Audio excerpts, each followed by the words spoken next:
Mirë se erdhe Irisa, shumë kënaqësi që je me ne. Fillimisht kam nevojë të bësh një profil, një prezantim shumë të shkurtër tëndin. Mirë se ju gjej, shumë faleminderit për ftesën. Pra unë jam Irisa Vejza, 27 vjeçë. Jam pjesë e komunitetit egjiptian të Shqipërisë. Shqipëri veçëllisë time, jam marrë me vullnetarizëm dhe me jetën sociale për kundër diskriminimit dhe përfaqësimin e komunitetit egjiptian në Shqipëri. Pra shikoj një bisedë shumë të rehatshme për një arsye që lidhet tani me mua, për ngjashmërinë me ty. Unë jam rritur në një ambient stigme të theksuar, për shkak se përkas një komuniteti i cili atëherë quheshe në kohën kur ti s'kishe lindur akoma, të përndjekur politike dhe më ka shoqëruar për gjithë jetën kjo derisa rast sistemi dhe kam përshtypjen se do ecim rehat dhe unë do të ngacmoj pak te kjo pikë. Sepse unë e njoh shumë mirë stigmën e shoqërisë shqiptare. Nuk po filloj direkt me sfidat e tua jashtë Shqipërisë, po qëndrojmë pak këtu. Më thuaj sfidat e tua, meqenëse se je aktiviste në këtë fushë, për stigmën që e ke ndeshur, besoj, edhe ti, edhe prindrit, edhe e rrethi.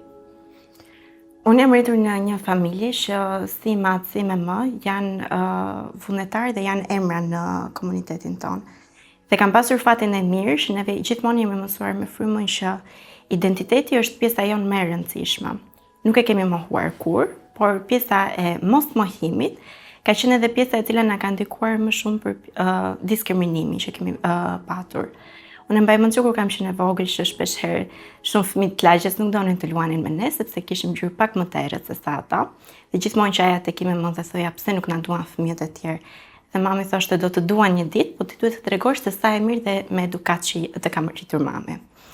Kjo stigma vazhdoi në pjesën e shkollës, detyrimisht, sepse gjithmonë mendonin që sa më shumë ti jesh pjesë të komuniteteve, do jesh ai nxënësi që nuk ka për të dalluar, nuk do shkoj kur në klasat më të mira, nuk do ecë kur përpara që të përfundoj të vjeçare në gjimnazin dhe më pas universitetin. Por përshtypja më e madhe ime ka qenë kur stigma vazhdoi gjithashtu dhe në universitet. Ti mendon se do lësh ato krahinat e tua të vogla, do lësh ato paragjykime të cilat donjëherë nuk janë ndryshon dot njerëzit sepse të tillë janë të bërmuar. Edhe vjen në Tiranë me disa njerëz që thua janë lektorët e mi, unë kam për të mësuar sa më shumë ndaj tyre dhe prapë gjen atë stigmë sepse të bëjnë disa pyetje që ti arrin të shikosh që janë shumë të përmuara në atë mentalitetin shumë të vjetër shqiptar, që neve jemi shqiptarë, supozohet që jemi të pastër dhe neve nuk duhet të lidhemi apo të kemi kontakt me këtë komunitetin pak më të errët, le ta quajmë kështu, sipas fjalëve të tyre.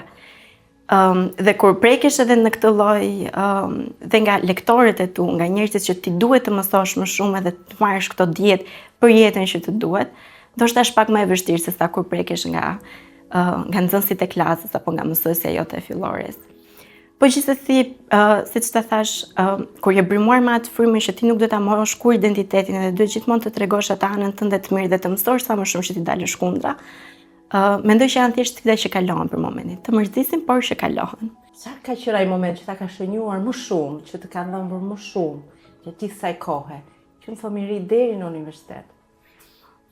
Mendoj që ajo stigma që pohose e vëgjitesh nuk është e ka për të arritur më shumë.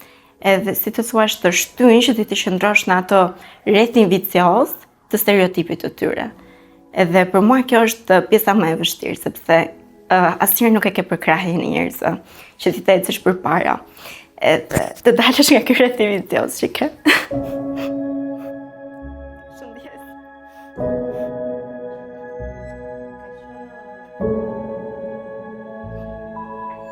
Unë kam qarë më shumë se ty, ti të sigur.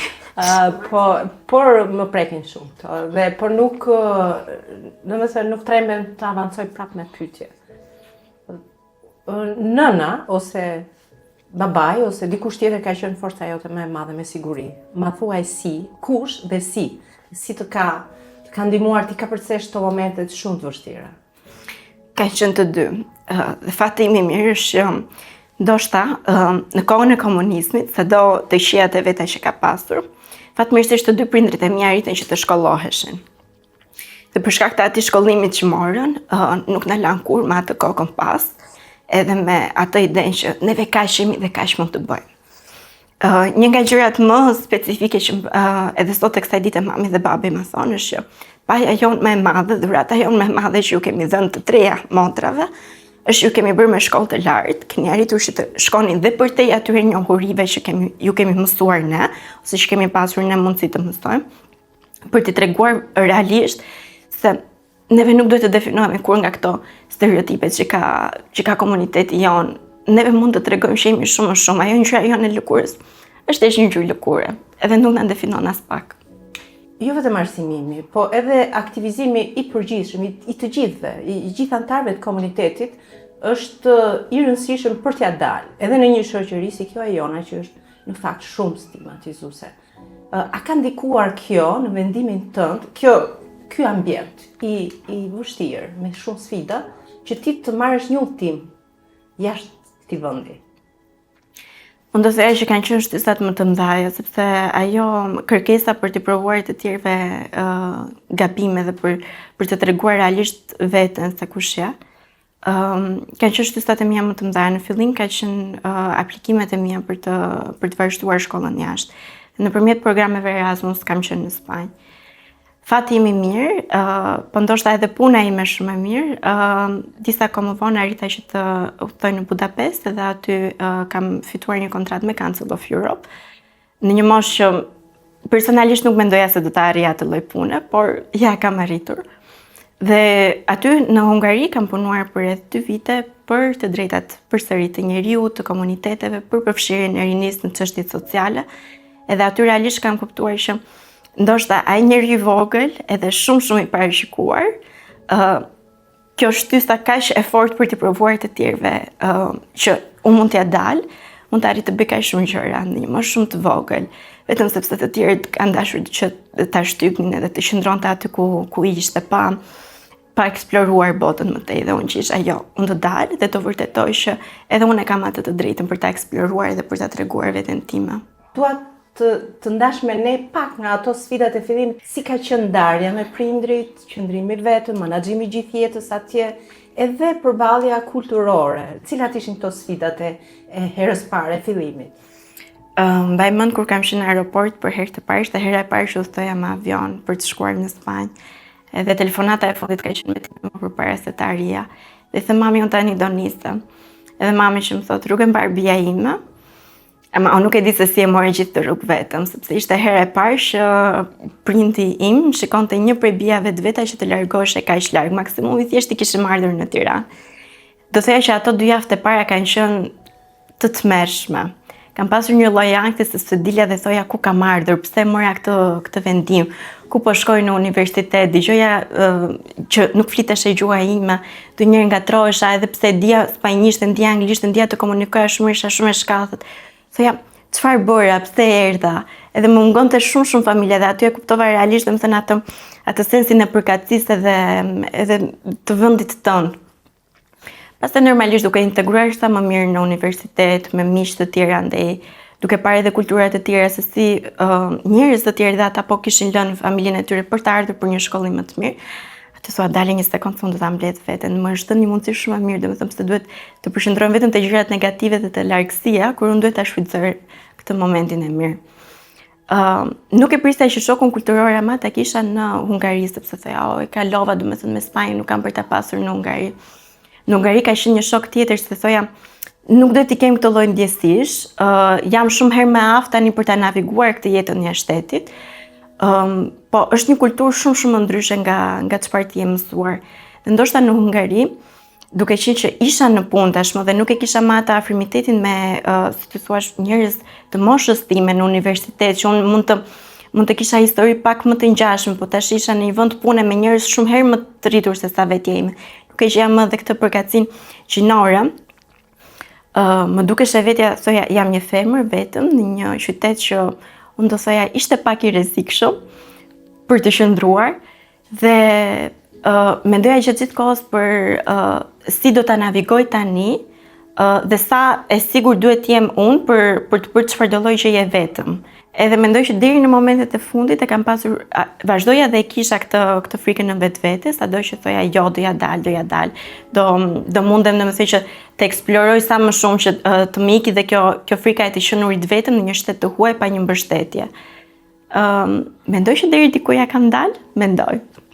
Po prapë në momentin e parë kur kam ardhur në Shqipëri, thoja që do marr më kurajën për të shkuar në ndonjë vend tjetër, dhe tani që ka kaluar pak kohë që jam kthyer, mendoj që po, do ta marr.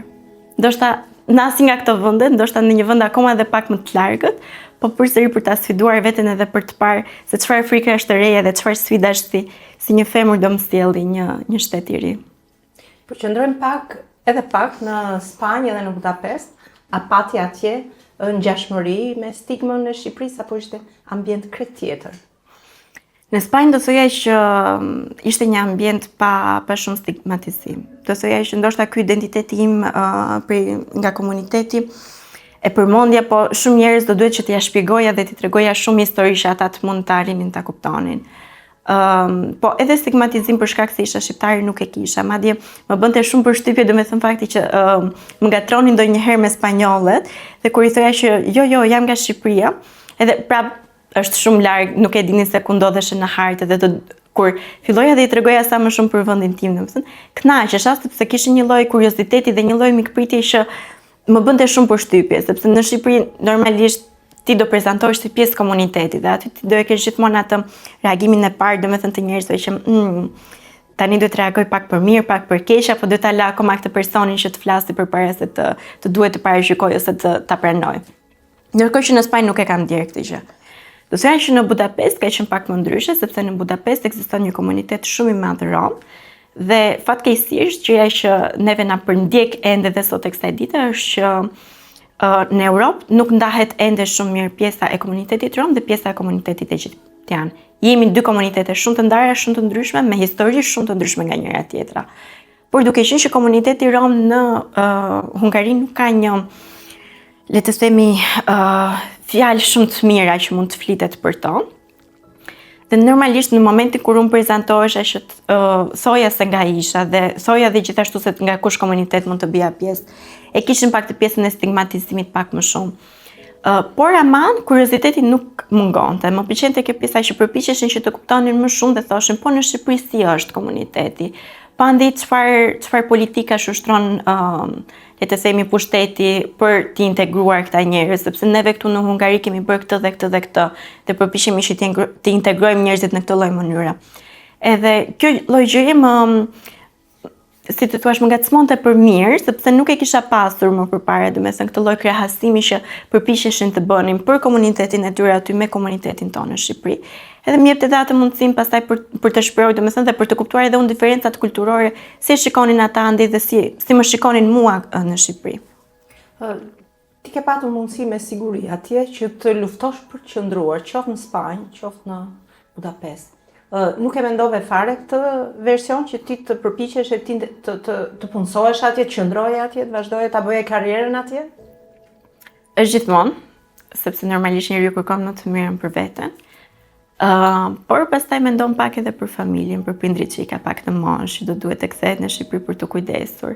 Po dhe fatmirësisht mami im sado që është në moshën 70 vjeçare tashmë, është akoma shumë pjesë aktive e komunitetit, edhe kur e dëgjoj ti më që akoma lufton për shumë gjëra për të ndihmuar komunitetin, edhe donjëherë të frymëzon që të kthehesh edhe të punosh këtu në Shqipëri për ta vazhduar përpara punën. Kthimi në Shqipëri si ishte? Çfarë gjete të ndryshuar ti në ambientin ku erdhe, për aktivizimin tënd, por edhe në punën tënde? Ndryshime ka shumë, sepse ne fatmirësisht tashmë ne kemi një status që ne jemi të përfaqësuar më në fund nga shteti shqiptar, jemi të njohur. Kemi dhe shumë ndihmë nga komuniteti europian dhe nga shumë organizata të tjera europiane dhe më larg për njohjen e komunitetit, për zhvillimin e tij, për ngritjen e kapaciteteve, për përfaqësimin në rrethet sociale të ndryshme. Dhe unë do thoja që është bërë një punë goxha e mirë dhe goxha e fortë. Çfarë unë shikoj tani shumë të nevojshme dhe që do doja që unë të isha një ndihmës shumë e madhe për komunitetin si ato romë, si për ato egjiptianin në Shqipëri, është që e shikoj ende që Komuniteti ka mbetur pak në atë mentalitetin e vetë të viktimizimit. Dhe të dalim nga kjo vërbulla vetë, ne vetë nuk duhet të japim më shumë zë stigmatizimit, po duhet realisht të tregojmë që si fillim ne jemi qenie humane, dhe si qenie humane pastaj, me të vërtetë jemi pjesë e komunitetit dhe mund të marrim këto të mira që tashmë shteti na ofron edhe të gjitha organizatat na ofrojnë, po çfarë mund të japim neve akoma dhe më shumë për të dalë nga kjo ndihmesa dhe për të bërë ne ndihmës e shtetit edhe e komunitetit tjetër më të madh akoma se sa ku jetojmë përveç komunitetit tonë të vogël të brendshëm. Dua të më rrëfesh tani miqtë tu, shoqe dhe shokë të tut, të komunitetit që po luftojnë për të arritur këtë që ti e ke më shumë me merak, dalje nga ajo e viktimizimit. Fatmirësisht, ka shumë të rinj dhe të reja, ndoshta shumë herë më të mirë se sa unë. Kam ish shumë të mirë që për momentin ndodhen në Bruxelles dhe sa herë që i dëgjoj që dalin në për momente të ndryshme në lidhje me Council of Europe apo dhe në vende të ndryshme për të folur rreth antigjeptizmit dhe përfshirjes në jetën sociale dhe politike të vendeve të tyre, bëhet zemra mal realisht, të them të drejtën, sepse kanë arritur shumë gjëra dhe po luftojnë shumë fort për komunitetet për të arritur gjëra që ndoshta neve nuk i kemi menduar ndonjëherë se do ishin të arritshme, ose prindrit tanë nuk do të mendonin ndonjëherë se do ishin të arritshme. Janë të rinj dhe të reja që realisht përveç pjesës së kësaj motivimit që kanë, punojnë shumë fort dhe nuk do thoja që punojnë shumë fort si përfaqësues shumë të denjë në për këto rrethe, po kanë punë shumë të mira në fusha shumë të ndryshme të jetës. Të paktën mund të njoh mbi 10 goca të cilat janë doktoresha, janë duke mbaruar shkollën për doktoresha. Dhe më përpara, domethënë, nuk e mendoja ndonjëherë që mund të shkoja këtu tek Nën Tereza, dhe mund të shikoja shoqet mia të cilat punojnë. Janë aty që mund të referohen për një problematik, apo ato vetë shikojnë njerëz nga komuniteti që vinë dhe vetëm se i njohin që janë në komunitet, thonë hajde se do të ndihmoj unë. Dhe nuk e di, është një lloj kënaqësie që ti më përpara nuk e kishe. Nuk e mendoje dot që mund të arrinin deri aty. Dhe realisht më bëhet shumë shefi që janë kaq të afta, janë kaq të shkatha. Mos të flasim për çunat pastaj që kanë arritur domethënë deri aty sa unë sa herë që kam ndonjë problem domethënë për pjesën e kodimeve, programimeve, sepse unë jam shumë keq me pjesën e këtyre. Domethënë kam çuna shumë të aftë dhe shumë të zotë. Dhe ndonjëherë kur i shikoj domethënë që janë pa aq të mirë sa their other counterparts, po majoranca, dhe se bravo që nuk e keni ngelur edhe juve në këtë mentalitet, domethënë po e keni arritur ndoshta edhe t'i kaloni këto gjëra. Është shumë emocionuese që të shoh një profil si ty, jo vetëm si komunitet, por për së pari një njerëz shqiptar që arrin kaq shumë në këtë moshë. A ke ti një mesazh se si të luftojnë, si të ecin në jetë dhe si ti mundin të gjitha këto sfidat që ti ke hasur që fëmijë e deri tani? Kur je e vogël edhe e shikon se sa të përbuzin të tjerët vetëm për shkak të ngjyrës të lëkurës tënde, dhe direkt ajo pyetja e parë që ti bën qoftë vetes qoftë prindit është pse jam e zezun ose pse jam kështu unë. Edhe ajo gjë të ngel, sado që ti rritesh gjithmonë ajo pyetja pse jam kështu unë të ngel. Po do thoya ndoshta motivimi më i mirë që mund të kenë të rinjt tani është që ta marrin këtë pyetje pse jam kështu unë dhe duhet ta kthejnë në sepse unë jam kështu, çfarë akoma më shumë mund të bëj. Sepse duke u nisur nga ky stigmatizimi dhe nga fakti, po e marr për veten time, një femër e komunitetit egjiptian, pra kemi dy stigmatizime në këtë rast, do thoya që në fund të ditës unë e shikoj domethënë si një sfidë me veten time, unë si fillim që të tregoj që nuk duhet që të jem e përkufizuar vetëm sepse jam një femër e këtij komuniteti. Unë duhet të tregoj që çfarë mund të bëj unë më shumë, çfarë mund të bëj unë akoma dhe më shumë se sa ai mashkulli që ndodhet aty në zyrë me mua, që e ka këtë lloj paragjykimi dhe këtë lloj stigmatizimi kundër me.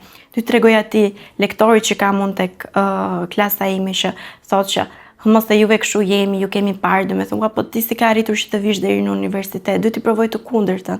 Duhet t'i them po shikoj se unë me të vërtet jam, domethënë po çfarë kam më pak unë se sa ty për të qenë në këtë klasë bashkë me ty. do t'i tregoj atje prorit tim që në fund të ditës unë nuk duhet të hapet një kocë shumë specifike që unë të arrita kap të vendin e punës. Unë jam me aftë të konkurroj njësoj si të gjithë të tjerë dhe vetëm për aftësive të mia se çfarë mund t'i jap këtij vendi pune, unë mund të përzgjidhem, mund të arri këtë lloj gjëje. Dhe ndoshta mund të tregoj ty që ka dhe një mënyrë më të mirë për ta bërë atë punën tënde, se ndoshta ke mbetur shumë brapa me ca metoda shumë të vjetra. Kështu që nuk do të mendoj kurse si përse jam ose përse jam bërë në këtë lloj mënyre, pse kam këtë lloj ngjyre, po çfarë mund t'jap punë akoma dhe më shumë se pse jam. Sepse ngjyra jote është shumë e bukur, fytyra jote është shumë e bukur, edhe shpirti jote është shumë i bukur, edhe historia jote është shumë inspiruese. Edhe unë do doja shumë që shumë të rinj, shqiptar, pa marrë parasysh cili komunitet, të jenë kaq sfiduese dhe kaq të fortë për t'ia dalë. Edhe unë të falenderoj shumë që ishe me mua dhe ishe shumë emocionuese. Shumë faleminderit edhe juve.